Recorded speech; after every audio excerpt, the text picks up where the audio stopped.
ఇక్కడ నాకు బాగా హెల్ప్ అయిందంటే ట్రేసింగ్ ఒకటి, మెంటర్షిప్ ఒకటి బాగా హెల్ప్ అయింది.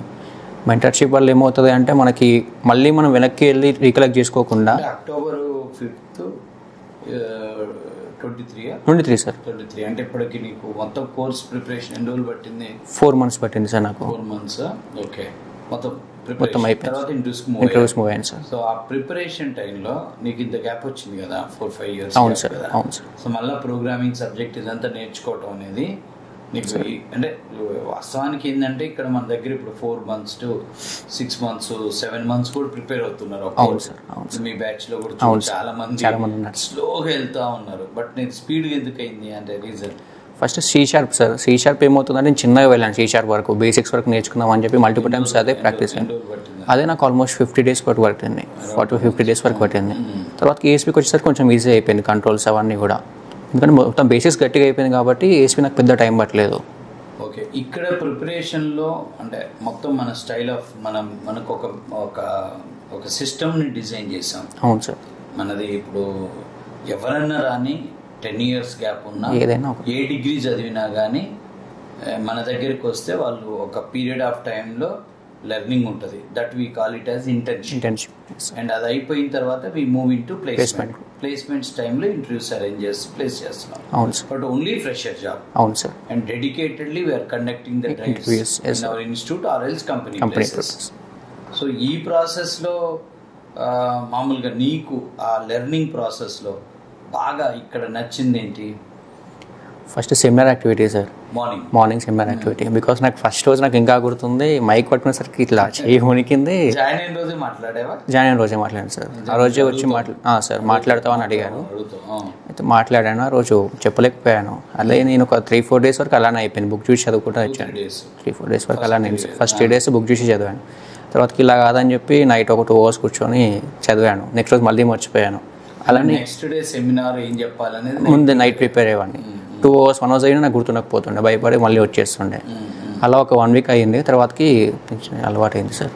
ఓకే, సుమారుగా నువ్వు ఎన్నిసార్లు సెమినార్ పెట్టు? Daily sir, daily. సుమారుగా అప్రాక్సిమేట్గా 50-100 డయాస్ ఎన్నిసార్లు ఎక్కావు?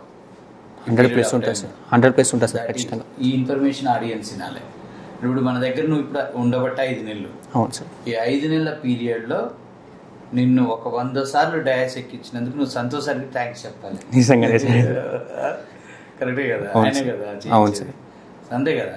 100 సార్లు ఒక స్టూడెంట్ సెమినార్ ఎక్కడం అంటే ఇప్పుడు ఇదేది మనకి డిగ్రీలో ఇంజనీరింగ్లో కనుక మన ఫ్యాకల్టీ చేపిస్తే అవును సార్, అసలు ఏ స్టూడెంట్ కూడా స్టేజ్ ఫియర్ ఉండదు సార్. ఫస్ట్ మన సెమినార్ కూడా ఏంది, టెక్నాలజీ మీద నిన్న మీరు ఇప్పుడు మన దగ్గర జరుగుతున్న యాక్టివిటీలో హైలైట్ యాక్టివిటీ అది. అవును sir. 9 o'clock to 10 o'clock seminar చదివిన టాపిక్ ని ప్రతి స్టూడెంట్ సెమినార్ గా డయాస్ మీద 2 నిమిషాలే మాట్లాడతాడు. అవును సార్. కానీ నువ్వు 100 సార్లు ఎక్కావు డయాస్. 100 సార్లు నువ్వు డయాస్ ఎక్కడం అనేది చాలా నీకు ఇప్పుడు ఎలా ఉంటుంది సెమినార్ ఇస్తుంటే? ఇప్పుడు ఏం లేదు సార్, భయం లేదు, ఏం లేదు, క్యాజువల్ వెళ్ళి మాట్లాడేసి వస్తున్నా.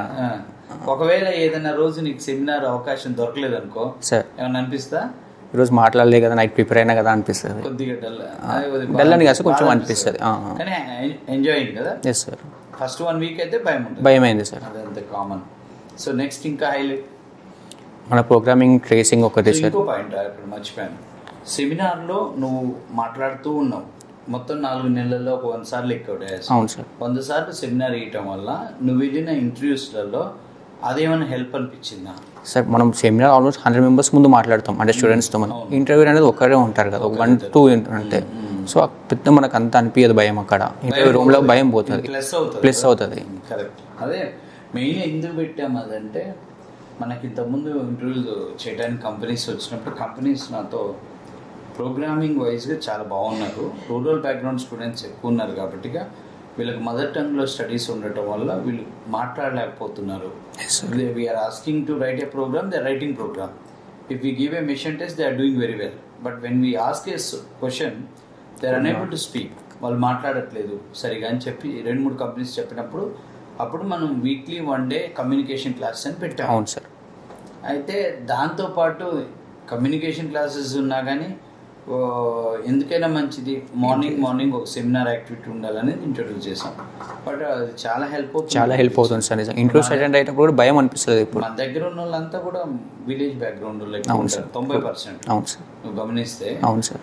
సో వాళ్ళకి మెయిన్ ప్రాబ్లం ఇదే కాబట్టి అది చేసాం. నెక్స్ట్ ఇంకా ఏది బాగా అనిపిస్తుంది? ట్రేసింగ్ ఒకటి సార్, ప్రోగ్రామింగ్లో ట్రేసింగ్ ఒకటి. థర్డ్ స్టెప్ అది లేకుంటే అసలుకి ఇప్పుడు ఏమవుతుంది అంటే మనం మల్టిపుల్ టైమ్స్ చేసేటప్పటికి మనకు అర్థమైపోతుంది. అంటే మనమే ఒక వ్యూ వేసుకుంటాం, ఇలా అవుతుంది లోపల, ఇలా అవుతుంది లోపల అని చెప్పి. అదే ఇప్పుడు ఇంత ముందుకైతే మనం పేపర్ ఫస్ట్ స్టార్టింగ్ పేపర్ మీద చేస్తుండే సార్ బాగా ట్రేసింగ్. తర్వాతకి ఇప్పుడు మైండ్లో వెళ్ళిపోతుంది. అప్పటికి మల్టిపుల్ టైం చేసినాం కాబట్టి మైండ్లో ఇది ఇలా అవుతుందేమో కంట్రోల్ లోపల అని చెప్పి తెలిసిపోతుంది ఈజీగా. సో ట్రేసింగ్ అనేది చాలా ఇంపార్టెంట్. యా, అంటే ఇప్పుడు డే 1 నుంచి చివరి వరకు కూడా ప్రతి ప్రోగ్రామ్ లో దాదాపు చేసావా? అన్ని చేశాను సార్. ఏం చేయలేదు సార్. జనరల్ చాలా మంది నువ్వు గమనిస్తే వాళ్ళు ట్రేసింగ్ యాక్టివిటీని స్కిప్ చేస్తారు సార్. చేస్తారు. ఎప్పుడైతే ట్రేసింగ్ యాక్టివిటీని స్కిప్ చేశారో వాళ్ళు డెఫినెట్ గా కొద్దిగా లెర్నింగ్ లో వెనకబడతారు, చాలా ఇబ్బంది పడతారు సార్ తర్వాత. రైట్. నెక్స్ట్ ఇంకా నీకు ఆ ప్రిపరేషన్ పీరియడ్ లో నీకు బాగా అంటే కాన్ఫిడెన్స్ ఇచ్చిన ఇంకోటి ఆఫ్టర్ సెమినార్ ఆఫ్టర్ ట్రేసింగ్ ఏంటి? నా మెంటర్షిప్ సార్. మెంటర్షిప్. ఎందుకంటే చాలా మందికి చెప్పాను సబ్జెక్ట్, దానివల్ల నాకు తెలియని నేర్చుకున్నాను, తెలిసింది ఇంకా గట్టి చెప్పేసరికి కాన్ఫిడెన్స్ ఇంకా బాగా పెరిగింది. సో నువ్వు సుమారు ఎంతమందికి మెంటర్షిప్ చేసి ఉంటావు? 40 వరకు ఉంటారు సార్. 30 to 40 ఈజీగా ఉంటారు కదా. ఇక్కడ ఆడియన్స్కి చెప్పేది ఏంటంటే మేము ప్రతి స్టూడెంట్ని ఈరోజు జాయిన్ అయిన స్టూడెంట్ రేపటి స్టూడెంట్కి మెంటర్ని చేస్తాం. అంటే ఒక స్టూడెంట్ జాయిన్ అయిన 10-15 రోజుల తర్వాత నెక్స్ట్ జాయిన్ అయ్యే స్టూడెంట్స్కి వీళ్ళని మెంటర్ లాగా పెడతాం. సో మన రాహుల్ ఆ విషయంలో బాగా మమ్మల్ని ఉపయోగించుకున్నాడు. రాహుల్ని మేము ఉపయోగించుకున్నాం, రాహుల్ మమ్మల్ని ఉపయోగించుకున్నాడు. నాకే ప్లస్ అయింది సార్. సో మాకు కూడా ప్లస్ కానీ చాలా అంటే 40 మంది స్టూడెంట్స్ అంటూ కానీ ఇంకెక్కువే నా లెక్కల ప్రకారం 40 నుంచి 50 మంది కొత్తగా జాయిన్ అయిన స్టూడెంట్స్ అందరికీ ఈయన మెంటర్గా చాలా మెంటర్ కాదు, ఇక పక్కన కూర్చోబెట్టుకొని వాళ్ళకి మొత్తం టాపిక్ టు టాపిక్ చేయడం వల్ల ఇతనిలో సబ్జెక్టు మీద బాగా గ్రిప్ రావడానికి అవకాశం, కాన్ఫిడెన్స్ లీడర్షిప్ స్కిల్స్, కాన్ఫిడెన్స్. మనం 50 మంది చెప్తున్నాం అన్నప్పుడు మనకు మన మీద తెలియకుండా కాన్ఫిడెన్స్ వస్తుంది, పెరుగుతుంది. బాగా హెల్ప్ అయింది. ఇదే విధంగా ప్రీవియస్ బ్యాచ్ లో ప్రకాష్ అనే ఒక స్టూడెంట్ ఉండు, ఆయన నాకు మెంటర్ సార్. ఆయన మెంటర్. అతను 2017 పాస్. ఆ అబ్బాయి కూడా ఇలానే మెంటర్ గా ఫుల్ వర్క్ చేశాడు. ఫస్ట్ ఇంటర్వ్యూలో దుబాయ్ బేస్డ్ కంపెనీలో సెలెక్ట్ అయ్యాడు ఫ్రెషర్ గా. ఆయన ఈ మధ్య దుబాయ్ వెళ్ళి దుబాయ్లో ఫ్రెషర్ గా దుబాయ్లో జాబ్ రావడం అంటే ఆ కంపెనీ సిఇటిఓ మన స్టూడెంట్ అవ్వటం అదంతా ప్లస్ అయింది.